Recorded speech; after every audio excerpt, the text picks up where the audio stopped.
وصدق رسوله النبي الكريم আলহামদুলিল্লাহ সমস্ত প্রশংসা সমস্ত তারিফ ওই মহান রব্বুল আলামিনের দরবারে যে রব্বে কারীম আমাদেরকে এরকম সুন্দর একটি মাহফিলে দিনী একটি পরিবেশে দুনিয়ার কাছ থেকে ফারেক করিয়া তিনার ঘরে আসার এবং বসার তৌফিক দান করলেন। সেই মালিকের দরবারে আমরা শুকরিয়া আদায় করি, সবাই জবান খুলে পড়ি আলহামদুলিল্লাহ। অসংখ্য দরুদ ও সালাম বর্ষিত হোক আমাদের হাবিবের প্রতি, যিনি হলেন সাইয়্যিদুল মুরসালিন খাতামুন নবিয়্যিন শফিউল মুসলিমিন। সেই নবীর প্রতি আমরা আবার অসংখ্য দরুদ পাঠ করি, সবাই করে সাল্লাল্লাহু আলাইহি ওয়াসাল্লাম। আজকে আমার আলোচনার বিষয় হলো আমাদের উপর যে সমস্ত বিপদ বালা মুসিবত আসে, পেরেশানি আসে, এগুলোর কারণ কি, কোন কারণে আমাদের উপর এই সমস্ত বালা মুসিবত চলে আসে।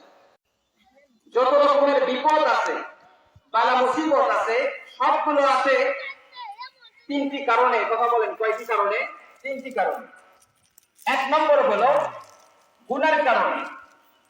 বান্দা যখন গুনাহ করে, এই গুনার কারণে তখন আল্লাহ তাআলা তার উপর বিপদ মুসিবত চাপিয়ে দেয়। আমি আপনাদের আলোচনার শুরুতে পবিত্র কোরআন থেকে যে আয়াত তেলাওয়াত করেছি, আল্লাহ তাআলা বলেন, ইন্নাল্লাহা লা ইয়াযলিমু মিসকালা যাররা, নিশ্চয় আল্লাহ তাআলা কোন বান্দার প্রতি কিঞ্চিত পরিমাণ জুলুম করেন না। আল্লাহ তাআলা কারোর প্রতি কিঞ্চিত পরিমাণ জুলুম করেন না। তাহলে যে আমাদের উপর বিপদ বালা মুসিবত যে চলে আসে, এগুলোর কারণ কি? এইগুলোর একটি মাত্রই কারণ, তা হলো গুনাহ। বান্দা যখন গুনাহের মধ্যে লিপ্ত থাকবে, বান্দা যখন অপরাধের মধ্যে লিপ্ত থাকবে, আল্লাহ তাআলার পক্ষ থেকে তখন বান্দার প্রতি এরকম ভাবে আসমান থেকে গজব এবং বিভিন্ন ধরনের বিপদ আপদ বান্দার উপর নাযিল হবে। এখন এই গুনাহ থেকে এই বিপদ আপদ দূর করতে হলে আমাদের কি করতে হবে, করণীয় কি? বিপদ আপদ যদি দূর করতে চান, তাহলে আগে যেই কারণে আপনার উপর বিপদ মুসিবত চলে আসতেছে, সেই কারণটাকে আগে দূর করতে হবে। সেই কারণ হলো গুনাহ।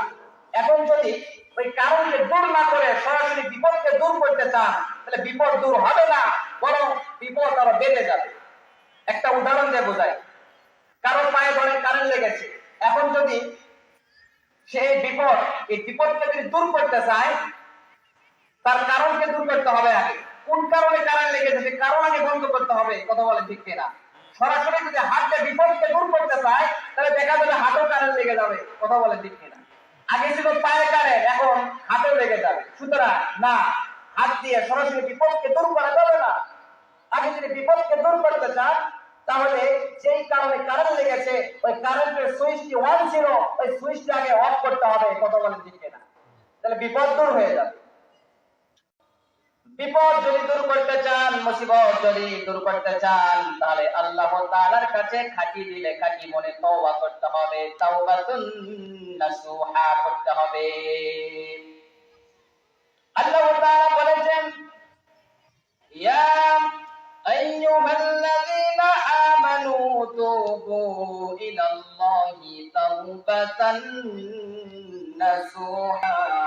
আল্লাহ তাআলা বলেছেন, হে ঈমানদারগণ, তোমরা যদি গুনাহ করো, গুনাহ থেকে যদি তওবা করো, গুনাহের প্রতি যদি অনুতপ্ত হয়ে খাঁটি মনে খাঁটি দিলে যদি ইখলাসের সহিত সুন্দরভাবে যদি অনুতপ্ত হয়ে আমার কাছে যদি তওবা করতে পারো, আমি আল্লাহ তাআলা তোমাদের জিন্দেগীর সমস্ত গুনাহগুলি মাফ করে দেব। সুবহানাল্লাহ বলে।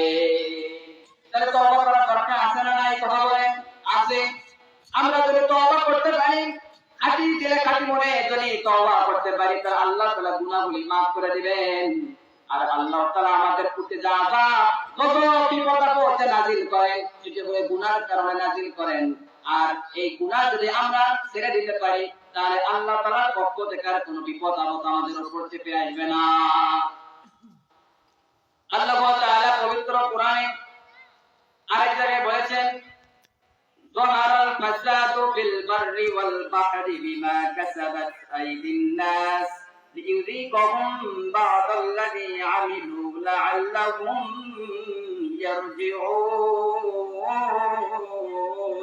আল্লাহ তাআলা বলেছেন, যাহারাল ফাসাদু ফিল বাররি ওয়াল বাহরি, জলস্থলে এবং এরকম ভাবে স্থলে জলস্থলে যত বিপদ আপদ, যত মহামারী, যত কঠিন বিপদ আপদ মানুষদের উপর চলে আসে, এই সবগুলো হলো আমাদের হাতের কামাই। এই সবগুলো আমাদের হাতের কামাই।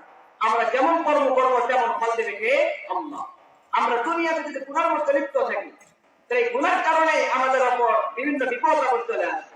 এই যে করোনা পাওয়া হয়ে গেল, এই করোনা কেন আসছে? আমাদের হাতের কামাই, আমাদের গুনার কারণেই করোনা চলে আসছে। কথা বলেন ঠিক কিনা?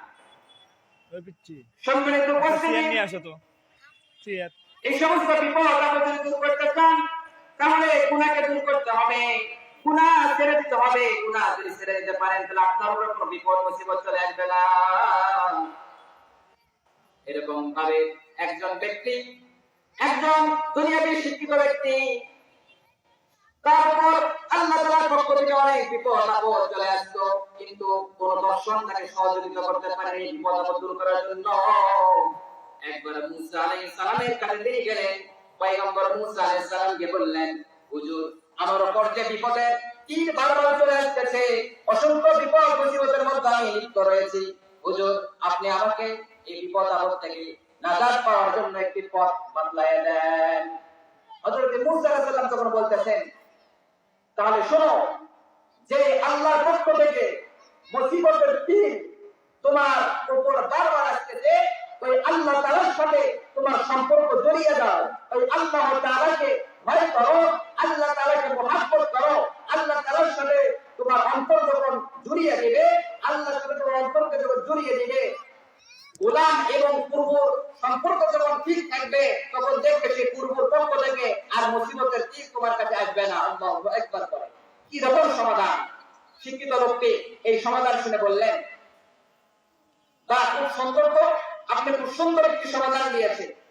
তখন সেই দুনিয়াবী শিক্ষিত ব্যক্তি বলল যে, আমি দুনিয়াবী শিক্ষায় শিক্ষিত হয়েছি, কিন্তু আমি এটা বিশ্বাস করি, ওহির এলেম, ওহির জ্ঞান, আপনার খোদার সাহায্যের এলেম জ্ঞান যার কাছে আছে, তার কাছে দুনিয়ার সমস্ত জ্ঞান বিজ্ঞান, সমস্ত দর্শন পরাজিত। কথা বলেন ঠিক কিনা? সুতরাং সুন্দর একটি সমাধান পেয়ে তিনি মুসলমান হয়ে গেলেন। তিনি ছিলেন কাফের। সুবহানাল্লাহ।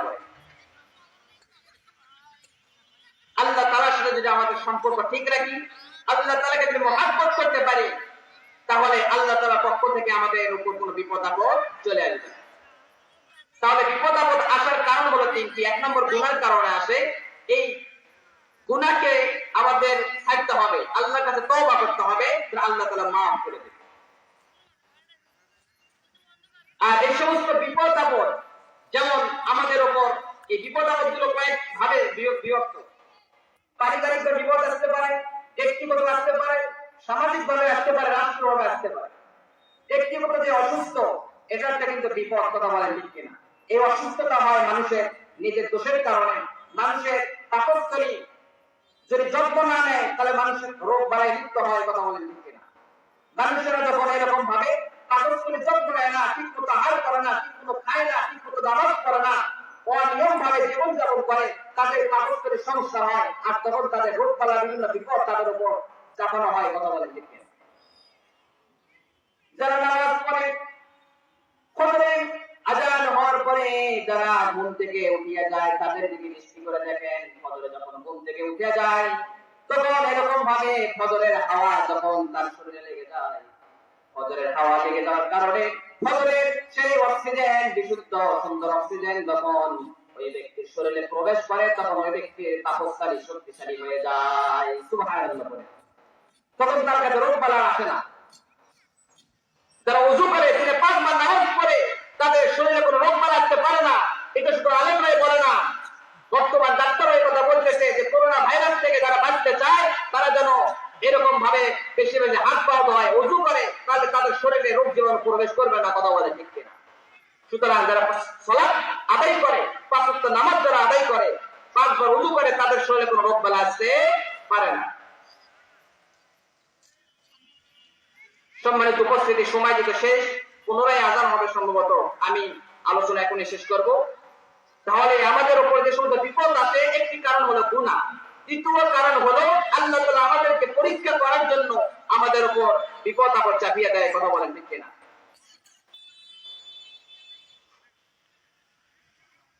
দুনিয়ার কোন মালিক তার কর্মচারীকে যদি প্রমোশন দিতে চায়, তাহলে ওই কর্মচারীকে আগে পরীক্ষা করে।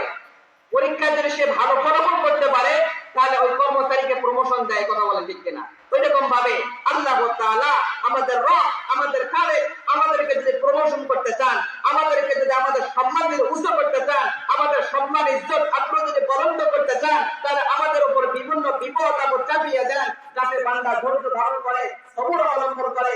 আর বান্দা যদি এই পরীক্ষা যদি পাস করে, তাহলে আমি আমার বান্দার সম্মান ইজ্জতকে বলন্দ করে দেব। কথা বলেন ঠিক কিনা? সুতরাং বিপদ আসলে ঘাবড়ানো যাবে না, সবর নিয়ে আসতে হবে, ধৈর্য ধারণ করতে হবে। আল্লাহ তাআলা বলেছেন, وَلَنَبْلُوَنَّكُمْ بِشَيْءٍ مِّنَ الْخَوْفِ وَالْجُوعِ وَنَقْصٍ مِّنَ الْأَمْوَالِ وَالْأَنفُسِ وَالثَّمَرَاتِ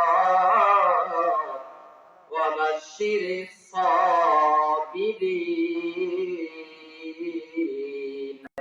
আল্লাহ তাআলা বলেছেন, আমি মানুষদেরকে অনেক সময় ক্ষুধা দিয়ে, অনেক সময় বিপদ দিয়ে, ধন সম্পদের ক্ষয়ক্ষতি দিয়ে মানুষকে আমি পরীক্ষা করব, মানুষকে পরীক্ষা করব। হে নবী, আপনি সবরকারীদের যারা ধৈর্য ধারণ করে তাদেরকে সুসংবাদ জানিয়ে দিন, আমার পক্ষ থেকে বিপদ আপদ আসার পরও যারা ধৈর্য ধারণ করবে, আমি আল্লাহ তাআলা তাদেরকে এরকম ভাবে আমার মাহবুব, আমার প্রিয় বান্দাদের মধ্যে তাদের নামের তালিকা করব। সুবহানাল্লাহ বলে।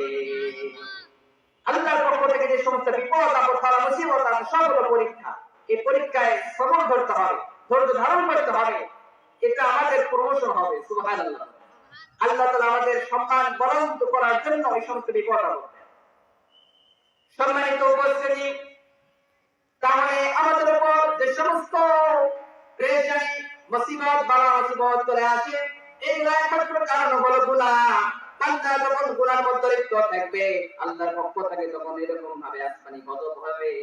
এবং আরেকটি কারণ হলো আল্লাহ তাআলা বান্দার সম্মানকে উঁচু করার জন্য, বান্দাকে পরীক্ষা করার জন্য অনেক সময় অনেক বিপদ আপদ দেয়, অনেক সময় অসুস্থতা দান করে, অনেক সময় বান্দাকে অসুস্থ রাখে, অনেক সময় এরকম ভাবে দেখা যায় বান্দা ঋণগ্রস্ত বন্ধ করে, অনেক সময় দেখা যায় বাড়িতে খাবার নেই, পরিবারের সবাই অসুস্থ হয়ে গিয়েছে। এই সমস্ত বিপদ আসার কারণে ধৈর্য হওয়া যাবে না, ধৈর্য ধারণ করতে হবে। দ্বিতীয় কারণ হলো অধিকার।